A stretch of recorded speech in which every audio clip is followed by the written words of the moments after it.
hopefully I'm focused and you guys can see me, because I have tried to film this video so many times and every single time when I go back to watch the footage I like hate it, or it's like 3 hours long to the point where I'm like, I can't even film, like I can't even edit that. Does that make sense? Anyways, so today I am filming like a everything I've read this summer. I don't know what the title of this video is gonna be yet because I haven't filmed a reading wrap up since like June. So this is basically all the books that I read in June, July, August, the past 3 months. I feel like it's been longer than that. I'm also kind of sick. Also, ignore that because I did not want to clean it and I really had to film this video. So you get what you get. I'm not even going to take all of the books out either because that would just take forever. So I'm literally just going through like my Goodreads on my phone. But I am going to like speed through everything just because I don't want this video to be like an hour freaking long. So if you see me like not really giving my full reviews on everything. Anyways, the first book that I read was Make Your Bed by William H. McRaven. I apparently rated this 1 star. It was literally like 100 pages long and I'm just like, how do you F up 100 pages? But like somehow they managed to do it. Does that make sense? This book was a self-help book, but it's like from the perspective of like a Navy SEAL, and I think maybe like if you are into that you could relate to it, but like I'm not into it, so I can't relate to it, so I just didn't like it. And it literally says like little things that can change your life and maybe the world, and I promise you that there's nothing in that book that will change your life or the world. Let me just tell you that right now. The next book I read was The House on Mango Street by SANDRA CISNEROS, and I rated this a 3 stars. I actually read this because my sister had to do a book report on it in school for her Spanish class, and she didn't read the book, so I literally read it like day of it. It's basically about this girl who grows up poor on Mango Street, and she's kind of navigating her way through life and like watching her peers like have more money than her. I don't even really remember, honestly. I read it 3 months ago. The next book I read was Call Me By Your Name by Andre Aciman. I rated this a freaking 5 stars. This book was so good. I don't even know how to describe this book to you aside from the fact that it is just a book about intimacy and like everything that that entails and the things that you do for someone when you are so in love with them. It was just an incredible book, and it's based in Italy, so like what more could you want? If I'm looking that way, it's because I'm looking at myself in the viewfinder, obviously. And then I went and I watched the movie on Amazon Prime, I believe. Oh my god, the cinematography in that movie was just amazing and they got everything spot on. I understand why they had to like leave some stuff out or like change and like tweak a couple of things, just because I feel like the general public who hadn't read the book, they just like wouldn't understand. I don't know, I'm just gonna leave it at that. Next I read A Thousand Boy Kisses by Tilly Cole, and I rated this a 4 stars. This book is like the childhood friends to lovers second chance romance, which is like one of my favorites, but I think I rated it 4 stars because I think it was just like too YA for me, which like makes sense. Like the target audience is probably like 12 to 13-year-olds and I'm like 22, so I understand why, because it's like I'm obviously not their like target audience, but I definitely still thought it was a really good book. The next book that I read was A Child Called It by Dave Pelzer. This book is a true story. I don't know if this is like so known like worldwide or like other places besides like my hometown, because I know a lot of people from my hometown know about this book because the guy that wrote this book and the guy that this like happened to, he lived around the area. So I don't know if this book is like really well known anywhere else or if it's just like around my area. Does that make sense? Because it's a book about child abuse, and I'm just gonna leave it at that because I cried the entire time that I was reading it. It was just horrible, and I honestly don't recommend that anyone reads it. Like I really think it's like horrible to the point where like I don't think it's like necessary for anyone to read. Rate it just because I think that it's kind of fucked up to rate someone's childhood trauma and abuse. Moving on.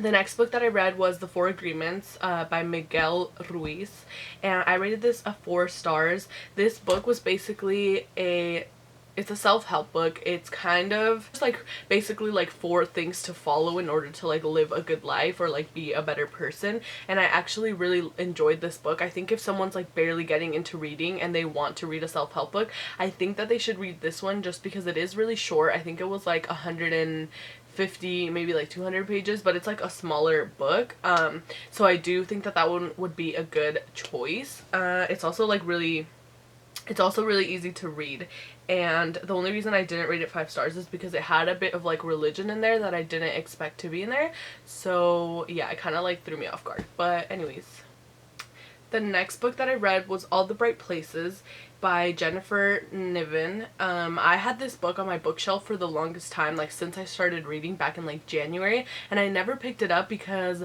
I don't know, I just thought like it looked really YA, and I was like, it kind of gave me like Fault in Our Stars vibes, so I don't know. Not that that book wasn't good, because that book was good, but like it was just giving me those vibes, and I don't know why I just could never bring myself to pick it up. And then I finally did. I was like, I just have to read it and get it over with, and let me just tell you, it was so good. Like for being a YA book, it was amazing. I rated it 4 stars, but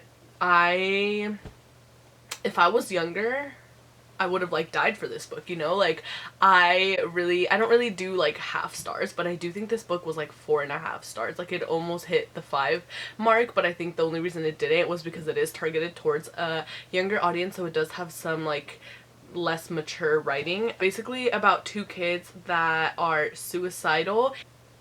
They basically like help each other navigate high school and like create this friendship, and honestly Finch is like one of the best like book characters that I've like read. Like he was so like well written and had so much personality that like I'm not gonna say anymore, but I definitely recommend reading that. This up. The next book that I read in June was The Inheritance Games and by Jennifer Lynn Barnes, and I rated this a 4 out of 5 stars. This book was so good. I didn't expect to like it because I'm not really like, I don't really like thriller, mystery. I'm not really in that genre. I'm like romance, contemporary romance. So I was kind of shook when I loved it because it is like mystery, but it also had romance in it. So it's basically about this girl who inherits this like billionaire's entire fortune, so like billions of dollars, and she is trying to figure out why, because she doesn't know him, and he does have like 3 grandsons that didn't get the inheritance, and so the only one term is that she has to live in that house with those boys for like an entire year before she can get her inheritance. So she does that, and in doing that they are like finding out why she inherited this money, or like why it was her, why she was picked, why he didn't give it to the grandsons. And the way that they're doing that is like they have to figure out like all of these like riddles and clues that are hidden within the house. It sounds really weird, but honestly when you're reading it, it makes sense.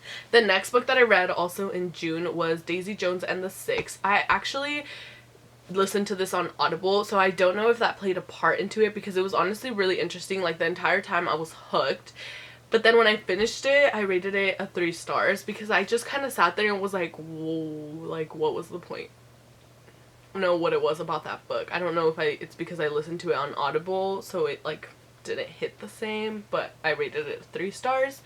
And then those are all the books that I read in June. Starting in July, I read Heartbones by Colleen Hoover, and Colleen, like, she just gets you out of a reading slump, because Daisy Jones kind of put me into a reading slump, and I was like, what is gonna get me out of a reading slump? Colleen Hoover, of course. So I did read Heartbones, and I ended up rating this a 3 stars. It was really good, but like she could have done more with it. Does that make sense? Like it seemed like a watered down version of what it could have been. It's about this girl who her mom is a drug addict and she passes away. I don't think that's a spoiler. She passes away, and so she has to go move in with her dad, who is rich. She meets the boy next door who is also rich, and they kind of form this friendship and relationship, and they have to kind of figure out how to make it work, you know, coming from different like she grew up poor and he grew up rich, and yeah, 3 stars. But honestly, I do recommend, like, I would recommend someone to read it because, like, it was good, but, like, I don't know. Colleen just hits different, you know? The next book that I read was Living Beyond Borders, Stories About Growing Up Mexican in America by Margarita Longoria. I rated this a 3 stars. I read this on the plane ride to Hawaii, and honestly, I thought, like, oh my god, this is such a great concept. It's gonna be so good. And then when I was actually reading it, I was just like, again, it seemed like a watered down version of what it could have been, which made me upset because, like, I was really looking forward to reading this book. So yeah, it's basically what it says, literally short stories about growing up Mexican in America, but I just feel like the short stories, like, had nothing to do with that. So I don't know, maybe it was just me. But the next book I read was The Unhoneymooners by Christina Lauren, and I rated this a 4 stars. I honestly would have rated it like a 4.5 if that was possible on Goodreads, but it's not. It's basically about this, it's about this girl who, she has a twin sister, and her twin sister is getting married to this guy, and on their wedding day, everyone gets food poisoning because of the food, except for the twin sister that wasn't getting married, and the best man of the husband, which is his brother. So basically they have to go on this honeymoon because the couple can't go on it because they got food poisoning. So they have to go on this honeymoon and pretend to be married even though they, like, hate each other. So it's like the fake marriage trope, fake dating, which honestly I really enjoyed reading about. Like, I really liked the story. I think the only reason why I didn't give it 5 stars was because I was just like, why do you guys hate each other? Like, there's no real reason for you guys to hate each other. And when they explained, like, the reason why they, like, hated each other, like, girl, that was not a reason. Like, I'm sorry, but it wasn't. Also, The Unhoneymooners is based in Hawaii, and I was literally in Hawaii, like, reading about this, so it was really cool to, like, see them talk about things and then know that I, like, was just there.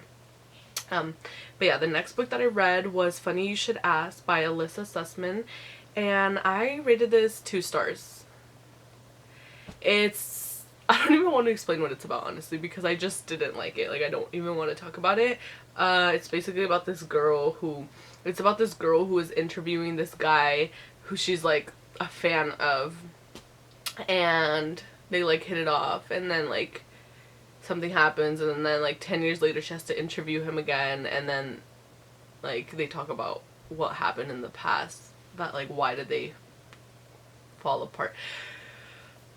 All of these are my opinions, so, like, please do not get offended because these are just my opinions, and they honestly don't matter. Like, if you love some of these books and I'm, like, shitting on them, like, I'm sorry, but, like, it is my opinion, and if you like some of these books that I'm, like, giving them, like, a 1 star, like, it does not matter. Like, you go ahead and read those books and love them, and, like, people just have different opinions. The next book that I read, Funny You Should Ask put me in a reading slump, by the way. The next book that I read was Heartstopper Volume 4, and I can't tell you what it's about because you need to read 1, 2, and 3. But I read the 4th one, rated it 4 stars, loved it, loved that series. Next book I read, also in July, was A Good Girl's Guide to Murder by Holly Jackson, and I didn't think that I was gonna like this book, again, because it is, like, mystery and doesn't really have that much romance in it. But I actually loved it. Literally a 4.5 stars. It was so good. It's about a girl who was doing her senior project on this murder that happened in her hometown. She doesn't think that the person that everyone said did it actually did it. Like, she doesn't believe that it was him. So she goes on this whole mission, makes it her senior project to try and figure out what happened in this murder, and it was honestly so good. I really want to buy the 2nd and 3rd book right away. The next book I read was Where the Crawdads Sing. I don't even want to talk about this book because I don't want to say hated it, but, like, I literally have the physical copy of this and I just couldn't read it, so I literally bought the Audible version of it so I could just listen to it. No, it was worse. Literally, I would use this book to put me to sleep at night. Like, if I couldn't sleep, I'd be like, okay, like, I know what's gonna fix it, and I would just put on Where the Crawdads Sing in 5 minutes. I would literally put the timer for, like, 5 minutes, and in 5 minutes I'd be like out, because that's just how boring it was. This is the first book that I read in August, by the way, but yeah, I rated it a 2 stars. I don't want to talk about it. The next book I read was Every Summer After by Carly Fortune. I don't know. I rated this a 4 stars. A lot of people said it's basically Love in Other Words and The Summer I Turned Pretty mixed into one, and I do agree, but I actually really liked it. There's just that one thing, and if you read it, you know, like, that one thing, like, how did she get away with that? Like, how? Moving on. The next book that I read was Circe by Madeline Miller. I rated this a 3 stars. I actually DNF'd this, and this has been one of the only books that I've ever DNF'd. I don't know if I'll ever pick it up again. That's why I'm putting it in this video, because if not, I would have just like read it another time. I just don't know if I'm ever like actually gonna finish it, because there was literally like 100 pages left in this book, I swear, and I like couldn't do it. Rated at 3 stars. It's a Greek mythology retelling. I don't know. Next book I read this month was Destroy Me, and this is by Tahira Mafi. This is a novel that goes between, oh my god, the lighting just changed again, but anyways, this is a novel that goes after reading Shatter Me and before reading the next Shatter Me book, so it's like a novella that goes in between that, like the first and second book, and it's in Warner's point of view, and I can't really tell you what it's about because then that would spoil the first book, but I rated it a 3 stars. It was good, like 3 stars, that it was good. It just wasn't like mind-blowingly, just because it is a novella, so it's not like a whole story or like a book, it's like a novella. Yeah. The next book I read was The Fine Print by Lauren Asher, and oh my god, this is the Billionaire Dreamland series, and I didn't know that. Like, I had always heard people talking about the Dreamland Billionaire series, and I didn't know what they were talking about, but then I saw that it was written on there, and I was like, oh, so this is the Billionaire Dreamland, or is the Dreamland Billionaire? Billionaire Dreamland? Let's see. It's Dreamland Billionaire. Anyways, it's about this guy who will inherit his grandfather's like whole entire like it's basically like a Disneyland. So imagine a Disneyland but like better, and yeah. So basically he is set to inherit this like Disneyland thing, but the one condition is that he has to come up with this plan to like make it better, and like this board of people have to accept it, and if they accept his proposal, then that's how he will inherit like this. Basically like does not give one single fuck about this like Disneyland thing. And then while he's like working on it and like the proposal and stuff, he meets this girl. That's all I'm gonna say. It was really good. It was better than I expected. Like when I read the back, I was like, oh, that doesn't really sound like something I would like, and then I read it and I was like, oh yeah, I liked it. The next book I read, which is the book that I just finished reading, was Hopeless by Colleen Hoover. Why does no one talk about this book? Oh my god, I think it's my favorite Colleen Hoover book. I don't know. I'm still on the fence. I don't know if it's like 4.5 or 5 stars, but it's definitely my favorite Colleen Hoover book so far. It was so good. It's about this girl named Sky, and she meets this boy. I just realized that I can't even tell you what it's about without spoiling it to you. When I read the back of it, it didn't really seem that interesting because again, it literally is like a very vague synopsis, so you're kind of like, okay, I still don't know what this book is about, but it's like they can't tell you what it's about or else you'll know what it's about and it'll ruin it. Like, the plot twist that I thought it was gonna be was not that, let me just tell you. And I was kind of thrown off by the cover as well, but I have learned to not judge books by their covers. I'm just gonna leave it at that. Those are all the books that I've read this summer. Hopefully I don't disappear again for like months because I love to film, especially my book videos. So hopefully I will be making a lot more of those. And hopefully you guys keep watching. Also, if you guys ever want to purchase any of the books that I talk about or like any of my favorite books, I do have an Amazon storefront that I am going to be linking down below. if you ever want to go look at it, it does have a list for like my favorite books that you can go and like look at them, and then you can purchase them directly from there. I do get commission if you buy anything off of my Amazon storefront, but if you don't want to, you don't have to. So thank you guys so much for watching. If you're not already subscribed, please subscribe, and if you want to, you don't have to, but if you want to, you can turn on my post notifications. Yeah, thank you guys so much for watching, and I will see you guys in my next video.